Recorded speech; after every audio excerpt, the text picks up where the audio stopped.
Ay, ito, may kwento pala ako. Yung 3. May kwento ko. Kasi kanina may kausap akong broker. Tapos, explain siya, ganyan-ganyan. Tapos, may sinend kasi siya sa akin picture nung ng property. So, ganyan. So, kung ano ba yung makikita nyo po dun sa picture, hindi po yung, ayun na rin po yung itsura sa actual daw na nagagawin na bahay. Ganyan-ganyan. Tapos, di siya yung nakikipag-usap. Ganyan. Tapos sabi niya pa, pati, tapos sabi niya, pati ba ba yung puno kasama? Kasi doon sa picture, may puno. Tapos sabi ng broker, napatawa siya, ma'am, sige po, tanong ko po yan.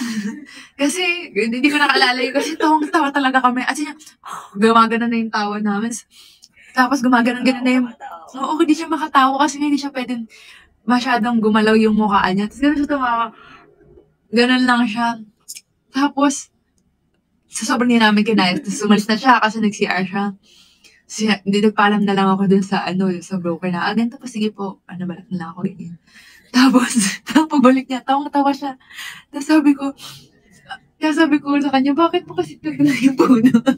Sabi niya, sa sobrang bahay, kailangan kasama yung puno.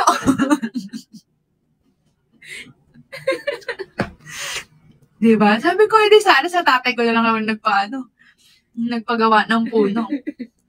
Kasi yun, grabe, tawa kami ng tawa. Tapos after nun, namaga yung pisngi niya. Hindi ko kakatawa niya. Pero hindi ko naisip yun na tayo mo na. Sa sobrang mahal, kailangan kasama yung puno. Tapos ang gaganda ng puno, sabi ko, sige, gusto mo ba ganito pa yung puno?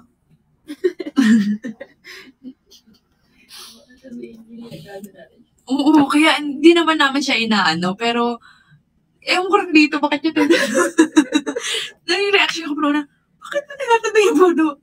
Kasi yun nga, bila nang natawa-tawa.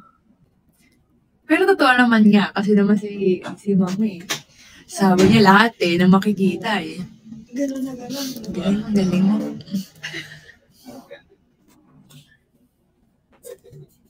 So, iyak na kami kakatawa.